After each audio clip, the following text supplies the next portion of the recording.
Men Komiljon Hamidjonov, o'zi Toshkent viloyatida Yuqori tumanda tug'ilib o'sganman. Birinchi kompyuterimni ota-onam 12 yoshimda olib berishgan, sovg'a qilishgan.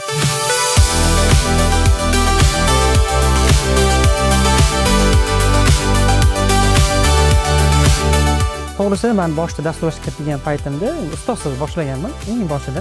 O'zi 16 yoshdan dasturlashga qiziqib, kichkina proyektlar qilib yurganman. Mustaqil maktabdan bo'sh vaqtda olimpiadalarga qatnashish, lekin bunaqa real kompaniyada ishlatilgan loyihaga qo'l urmaganman. Kompyuter menga nafaqat o'yin vositasi bo'lib kelgan o'sha vaqtda, bu bilan o'zim nimadir ishlab chiqaman. Ishlab chiqish zavqini his qilgim kelardi o'sha paytda. O'zimni dasturim, o'zimni nimadir o'yinlarim bo'ladi, ishlab chiqaman degan qiziqish bo'lardi. Ustoz yo'q edi. Bu ancha uzoqqa cho'zilishini bilardim, lekin amalladik. Nimadirni ishlab chiqishi lazzati hammasiga o'tadi. O'sha lazzatni yana sog'inasiz, yana loyihalar qilishga kuch keladi. Sun'iy intellektdan to'g'ri foydalana oladiganlar faqat yutadi. Otgan daromadim 10 ming $20 ming oralig'ida. Bir nechta loyihalarda ishlayapman. Bittasi Beyond Group tarkibida, bu xuddi Spotify yoki Yandex Musicga o'xshagan. Ya'ni sizga yoqadigan audioni tavsiya qiladi. Rekomendatsion tizim. Ikkinchisi bo'lsa, bu ta'limga oid bo'lgan loyiha. Nomi Tikoncha, juda qiziq. Bu har bir insonga kerak bo'ladigan O'zbekistonda nimaga? Mana hozir ko'pchilik ota-onalar farzandim maktabga borib kelyapti, o'qiyapti, yo'qmi bilmaydi. Yoki telefonga kirib ketyapti, qanaqa boshqaraman, qanaqa telefondan uzaman bilmaydi. Yoki bir xil telefon olib qo'yapti-da, jamiyatdan, globalizatsiyadan uzib qo'yapti bolasini. Kerak emas, telefonga nazorat. Ya'ni bola maktabga kirdimi, territoriyaga qadam qo'yishi bilan kerak programmani ishlamaydi. Faqat o'qishga oid bo'lgan programmani ishlaydi.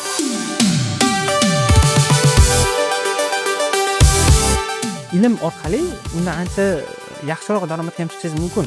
To'g'ri usul bilan ham, halol usul bilan ham yaxshi daromad qilish mumkin. Hozir Instagram orqali tadbirkorlarning o'zlari yozishni boshladi. Mana shu loyihani siqib bering. Ya'ni ishonch uchun ularga isbotlab berishim shartim bo'lib, meni kuzatib kelishyapti. Agar ko'p aytishlik bo'lsa, yaxshi boylar chiqsa O'zbekistondan, kerak bo'lsa arzonroq xodimlar keladi boshqa davlatdan. Bitta nuqta bor, dasturchi umrbod talaba deb aytaman. Endi nimadir yengil narsa chiqsa, o'rganishga tayyor bo'lishingiz kerak. Menga o'zimni vatanimga hissamni qo'shayotganimni, xalqqa manfaatli narsa ishlab chiqayotganimni ko'rish ancha zavqliroq.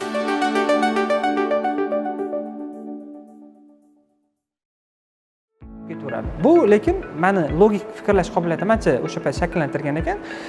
O'rganish qobiliyatim tezlashgan qaysi tomon. Chunki haligacha ham nimadir o'rgansam juda tez qabul qilaman, juda tez o'rganaman. Va dasturlashda ham bu zo'r turtki bo'lgan. Ustozsiz o'rganayotgan paytlarimda ancha ma'lumotlarni tez o'rganishimga sababchi bo'lgan. Birinchi kompyuterimni ota-onam 12 yoshimda olib berishgan, sovg'a qilishgan. Birinchi ko'rganimda sizni Instagramda bitta notebook bilan daromad topish mumkinligi deb yoshlarga anaqa da'vat qilayotganingizni ko'rganman. Haqiqatan ham bitta notebook inson hayotini o'zgartirishi mumkinmi? Ha, shunaqa. Faqat insonni dunyoqarashi va uni qaysi maqsadda ishlatishiga ham bog'liq. Notebook bilan butun dunyoga jinoyatlar qilayotganlar bor, odamlarning pulini o'marayotganlar bor. Bitta notebookka shunchaki xonada chang bosayotganlar qanchada O'zbekistonda? Yoki o'shuni foydali kasbga o'ziga foydalanayotganlar bor. Albatta mumkin. O'zingizni, hayotingizni shu kompyuter qanchalik o'zgartirgan deb o'ylaysiz? Shu ota-onangiz olib bergan kompyuter. Juda katta. Chunki aytganimdek, men texnikaga qiziqgan bo'lganman bolaligimdan. Kompyuter menga nafaqat o'yin vositasi bo'lib kelgan o'sha vaqtda, bu bilan o'zim nimadir ishlab chiqaman. Ya'ni ishlab chiqish zavqini his qilgim kelardi o'sha paytda. O'zimni dasturim, o'zimni nimadir o'yinlarim bo'ladi, ishlab chiqaman degan qiziqish bo'lardi. Ustoz yo'q edi. Bu ancha uzoqqa cho'zilishini bilardim, chunki men taniydigan biron tirik dasturchi yo'q edi o'sha paytda. Lekin amalladik. Komiljon, ko'p hollarda dasturchilar juda ham kam gap bo'lishini guvoh bo'lamiz. Lekin sizda buning aksi. Bu sizda bolalikdan shakllangan qobiliyatmi yoki bo'lmasam vaqt bilan kelgan qobiliyatmi? Xo'p, o'zi xarakterim, men ekstravertman deyman. Ko'p dasturchilar introvert bo'ladi, ya'ni kam gapiradi, hech kim hammadan uzoqda. Men o'zi nima deydi, so'z berilsa gapiraman. Juda nima deydi, kerak joyda. Kerak paytda ishxonamdagilar meni introvert deb o'ylashadi. Faqat ishimni qilib o'tiraman. Ya'ni kamerani oldida bo'lsa, men boshqa odamga aylanaman. Shunaqa. Bolaligimdan o'zi sahnalarga ko'p chiqardim, boshlovchi, tadbirlar, nima bo'lsa qatnashardim. Nima bo'lsa, doim birinchi bo'lish kerak, hamma doim nima deydi, oldinda yurishim kerak. Qaysi ma'noda o'sha maktabda doim 5 oladigan bola bo'lganman. Hamma fandan yaxshi o'qish kerak degan narsa bilan. Chunki onam o'qituvchi bo'lgan, men ishlagan maktabda majbur bo'lganman yaxshi o'qishga va hamma tadbirlarda a'lo darajada qatnashishga. Shundan o'zi shakllangan deb o'ylayman. Nima otangning oyingizlar nima o'qituvchilar? Onam boshlang'ich sinf o'qituvchisi. Buvim ham o'qituvchi, buvim ham o'qituvchi bo'lgan. Xullas, hamma tomonda qarindoshlarimiz o'qituvchilar bo'lgan. Men darschi bo'lganman faqat. Demak, sizni bu qobiliyat bo'lishi shart bo'lgan oila muhitida shunaqa. tarbiyalagansiz, to'g'rimi? Bilamizki, ijtimoiy tarmoqlardagi sahifalaringiz orqali barchaga IT bilimlarini o'rgatishga harakat qilasiz. Aytingchi, o'zi hammani aytishni qilish mumkinmi va bu bizga nima beradi o'zi? Zo'r savol. Menga kontr savol kelgan, shunaqa, teskari savol. Hammaga dasturlashni o'rgatib nima qilasiz? Navoiy kerak yoki quruvchi kerak, og'ir ishda ishlaydiganlar ham kerak-ku degan savol bilan chiqqanda, men ularga shunaqa javob bergandim. Shart emas degandim. O'zbek quruvchi bo'lishi yoki og'ir ishda ishlash shart emas. Agar ko'p aytishlik bo'lsa, yaxshi boylar chiqsa O'zbekistondan, biz Rossiyaga borib qora ish qilishimiz shart emas-ku, misol uchun. Shu narsani misol qilib keltirgandim. Agar bizda Navoiy qolmasa, non yopgani kerak bo'lsa, arzonroq xodimlar keladi boshqa davlatdan. Muhimi, biza rivojlanishimiz kerak. Davlatimiz rahbari bilan ko'rish baxtiga muyassar bo'lgan yoshlardansiz. Keling o'sha kunni eslaymiz. Davlat rahbarimiz bilan 2 marta uchrashganman. Ikkalasi ham shu ishxonada ishlayotgan vaqtimda bizani ishxonaga tashrif buyurganlar. Shogirdlarim ham bor edi u yoqda, ularni ham ko'rganlar. Ayni zo'r payt bo'lgan, IT ga imkoniyat ko'paytirilayotgan. Ya'ni налогdan ozod qilish bo'ladimi, yoshlarni IT ga o'qishi bo'yicha tekin imkoniyatlar, investitsiyalar hammasi ajratilayotgan vaqtda bo'lgan. Bizani ko'rgan, ular ham juda xursand bo'lgan, eplasa bo'ladi. Sizlar ham o'sha xalqaro dasturchi bo'lasizlar, biz hamma sharoit qilib beramiz degan. Haligacha o'sha davom etib kelyapti mana. Bu sizga nima bergan? Birinchi o'rinda ishonch. Chunki men chetga ketishim kerak mana. Kelasi dasturchi aytaylik nima qiladi? Senior bo'ldi, chetga ketib u yoqda o'sish kerakmi yoki O'zbekistonda qolsa bo'ladi? Men aniq bilganim, men O'zbekistonda yashab qolsam bo'ladi. Men bu yoqda o'ssam, menga yetarlicha sharoit bo'ladi. Va haligacha bu narsaga aniq ishonaman. Masalan, bitta misol, hozir aytaylik sun'iy intellektga juda katta e'tibor berilyapti. Davlat rahbarimiz juda katta majlis o'tkazib, bu yoqda ham aytib o'tdilar. Bu yoqqa 2030 gacha bor urg'uni beramiz, juda katta pul ajratilyapti. Mana oddiy hokimlarga ham, vazirlarga ham sun'iy intellekt bo'yicha maslahatchi ajratilyapti. Meni ham Toshkent viloyati hokimiga sun'iy intellekt bo'yicha maslahatchilik taklif qilishgan, nomzodimni qo'yishgan. Bu ham bitta imkoniyatda, ya'ni men chet elga borib, biron bir katta kompaniyada bir kichkina ta'sirga bo'lgan xodim bo'lishim mumkin edi yoki butun boshqa viloyatga sun'iy intellektga qo'llash bo'yicha o'zimni ta'sirimni his qila olgan xodim bo'lishim mumkin. Menga o'zimni vatanimga hissamni qo'shayotganimni, xalqqa manfaatli narsa ishlab chiqayotganimni ko'rish ancha zavqliroq. Hokimga maslahatchi bo'lganingizda sun'iy intellekt bo'yicha ishni nimadan boshlamoqchisiz? Birinchi o'rinda raqamlashtirish. Chunki ko'p tashkilotlarda haligacha bor raqamlashmagan qog'oz hujjat va poraxo'rlikni oldini olish. Shunaqa bo'lish kerakki, poraxo'rlikka iloj qolmasligi kerak. Quyi bo'g'inlarda ham. Ya'ni shunchaki raqamda yozib yuboriladigan raqamlar tepada juda katta raqam statistikaga chiqadi, o'shanga iloj qolmasligi kerak. Sun'iy intellekt mana shu joyda bizga juda katta yordam beradi. Hozir o'sha aytganingizdek sun'iy intellekt davri va bu hali boshlanishi, yoshlar nimaga tayyor turishi kerak? Biz qo'rqishimiz kerakmi sun'iy intellektdan? Yo'q. Chunki qo'rqsangiz ham, qo'rqmasangiz ham sun'iy intellekt keladi. O'zi kirib bo'ldi. Biza moslashishimiz kerak, adaptatsiya qilishimiz kerak. Xuddi telefon kirayotganda hamma wow degan har bitta texnologiya davrida bu narsa bo'ladi. Qo'rqadi, kimlardir yo'q, o'sishimiz kerak deydi. Biza o'suvchilar tomonida bo'lishimiz kerak.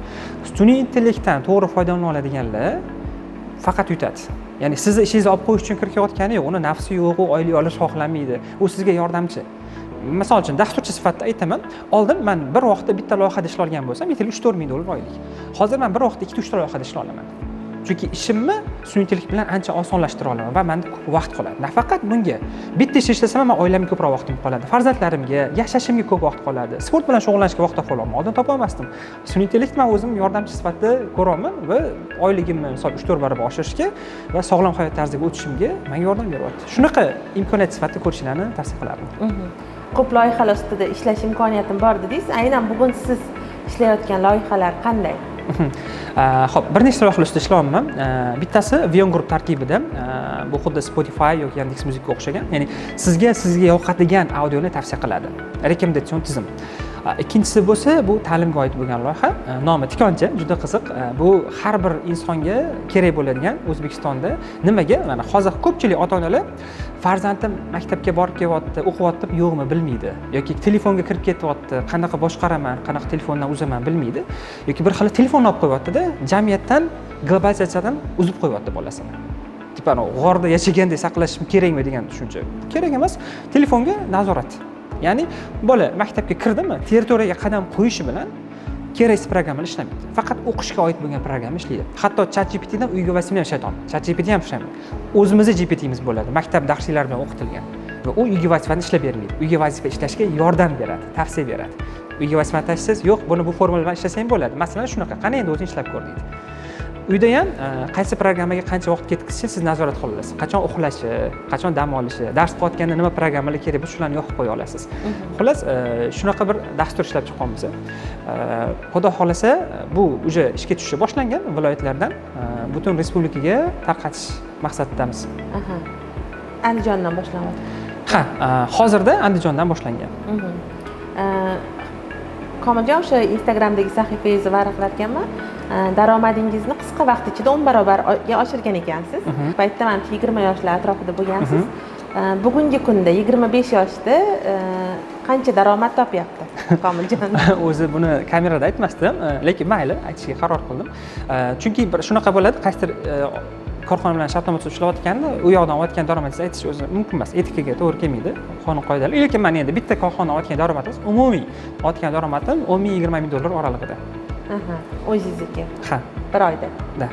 Bu nimaga kerak? Chunki sizga o'xshagan yoshlar ham sizdan kam bo'lmaslikka harakat qilishi uchun ham bu narsani so'rayapman. Nimaga? Nimaga aytdim?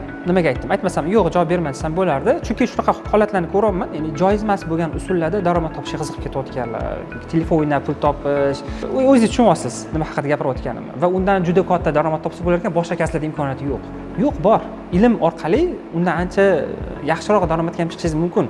To'g'ri usul bilan ham, halol usul bilan ham yaxshi daromad qilish mumkin. Ya'ni risksiz. Men nimaga risksiz deyman? Masalan, biznesga kiradigan odam baribir risk qiladi, tavakkal qiladi, pul tikadi. Bu yoqda sizga notebook, internet va bilim olishga xohish kerak xolos. 25 yoshgacha bo'lgan inson endi shu erishgan yutuqlari juda ham katta deb ayta olamiz. Siz yoshingizdagi inson uchun o'zi hammasidan charchab qo'l siltab ketish istagi ham bo'lganmi? Bo'lib turadimi? Deyarli unaqa holat bo'lmaydi. Odatda men o'zi shunaqa juda reaksiyaga beriluvchanman. Har bitta odam fikri men uchun ahamiyatli. Ijtimoiy tarmoqqa kirib, shaxsiy brend boshlayotgan vaqtlarim bo'lgan. Ya'ni sizni tanimaganlar yozaveradi. O'zi bu kim? Kim aqlli qilyapti? Nima qilasan? Qo'ysangchi. Shunaqa kommentlarni o'qirdim-da, uzoq o'ylardim. Rostdan ham qo'ysamchi? Hammasini tashlab qo'ysamchi? Men odamlarga yaxshilik qilaman deyapman. Endi u sizni aytaylik 10 mingta odam ko'rsa, ikkitasi shunaqa yozadi-da. Shular uchun hammasini tashlab qo'yaman, hamma o'zi o'rganaversin degan bir ichimda yomon niyat tug'ilgandek bo'lib, keyin o'ylayman, yo'q. Men 2-3 ta odammi deb, bu yoqda 90 mingta odam yoki minglab odamlar rahmat deyotgan bo'lishi mumkin menga. Aytadi ham, yozadi ham. Ular menga muhimroq. Keyin shunchaki kommentlarni o'qimay qo'ydim. Shaxsiy brend uchun alohida odam ishga oldim. Va inson bilan birga shaxsiy brendni rivojlantirishga hozir ishlab kelyapmiz.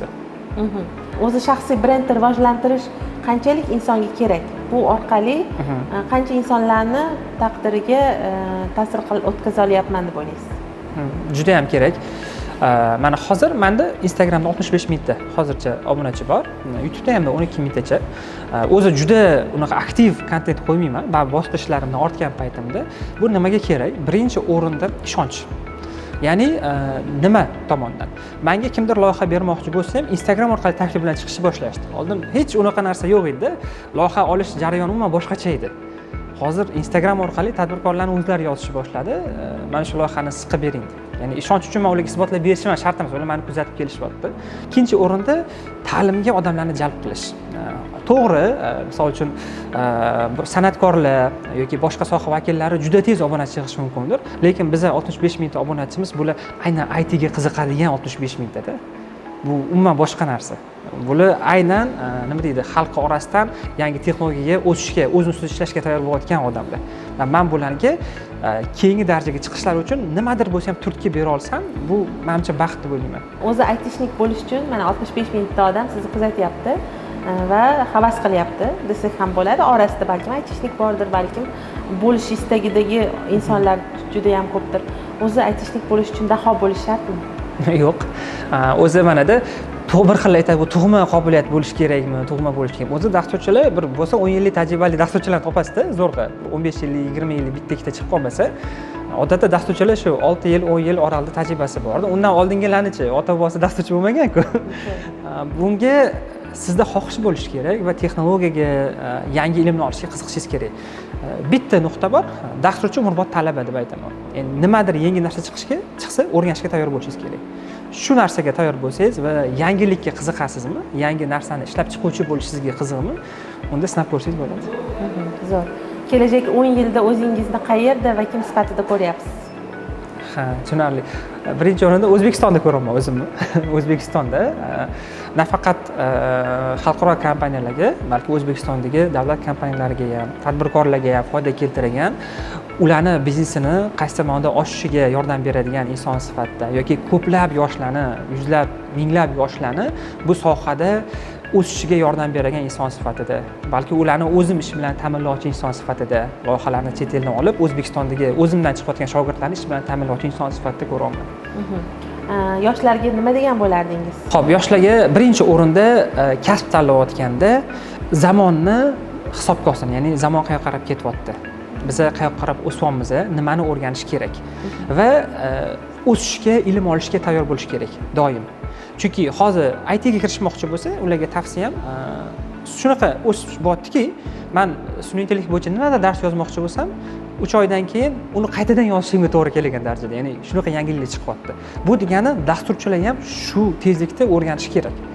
Orqada qolsa, misol uchun, men bitta ishxonaga kirib bo'ldim, bo'ldi, dasturchiman deb boshqa narsa o'rganmasa, ular qolib ketyapti orqada. Ularning o'rnini balki sun'iy intellekt qaysi tomonda egallashi ham mumkindir. Tavsiyam shuki, ilm olish kerak va zamonaviy kasblarni, sun'iy intellektni, ITni dasturlashni o'rganish kerak. Chet elda shunaqa narsa bor. Bola dasturchi bo'lsa bo'lmasa, milliarderi bolasini maktabga berdimi? Misol uchun, bizda til o'rgatadi-yu, rus tili, ingliz tili. Ular dasturlash o'rgatadi. Chunki fikrlash uchun kerak. Dunyo qarashingiz kengayadi. Mantiqiy asoslarga asoslanib, nima deydi? Mantiqiy logikaga asoslanib fikrlash qobiliyatingiz juda ham shakllanadi dasturlash bilan. Shuning uchun 5-6 sinflik bola shunchaki dasturlashni o'zini rivojlanishi uchun ham o'rganib qo'yish kerak. Mana shifokorlar so'raydi, bolam IT ni o'rgansin, shifokor bo'lmoqchi bo'lsa, doktor bo'lmoqchi bo'lsa, albatta o'rgansin. Misol uchun Germaniyada IT bilan meditsina shunaqa uyg'unlashib ketgan. Nima desam, kerak bo'lsa operatsiyani ham robotlar qiladigan darajaga chiqishganda. Va kerak. Misol uchun bizda O'zbekistonda nima qilishyapti? O'sha shifokorlarni IT ga o'rgatish endi kompyuter savodxonligidan boshlashyapti-da, Word, Excel'dan boshlab o'rgatishyapti. Qancha bor hali u joyga chiqishimizga yoki qaysidir частный meditsinskiy kompaniya menga kelib turib, men dastur qildirmoqchi. Men ularni o'rganib chiqishim kerak-da, meditsina qanaqa ishlashini o'rganib chiqishim kerak. Sohani o'rganishingiz kerak. Ular bitta odamni qo'ysa, men ularga tushuntirishim uchun xullas murakkabroq bo'ladi. Undan ko'ra doktorning o'zi shu narsani bilsa, keyin o'zini tepadagi doktorlarga yoki shu meditsinadagi kompaniyalarga o'zining produktini sotsa, bu ancha oson. Demak, biz IT ni o'rganishni bolaligida hali kasb tanlashdan ham oldin o'rgatishimiz kerak. Ya'ni hamma kasbga kirsa ham foydali-da. Nima kasb bilan shug'ullanmasin, yoqqa IT, sun'iy intellekt baribir kiradi. Olib kiruvchi bo'lishi mumkin o'sha sohaga o'zi ham. Shaxsiy hayotdagi erishgan yutuqlaringiz haqida aytib o'ting. Oilaliman, uylanganman. Bitta farzandim bor, qizim bor. Hozir 2 yoshda. Eng katta yutug'im birinchi o'rinda ota-onam. To'g'ri oilada tug'ilganim qaysidir ma'noda, ya'ni ota-onamning tarbiyasi menga katta. Ikkinchi o'rinda soliha ayol va ko'zimni o'rnatadigan, uyga borganimda menga juda katta motivatsiya berib, menga energiya beradigan farzandim.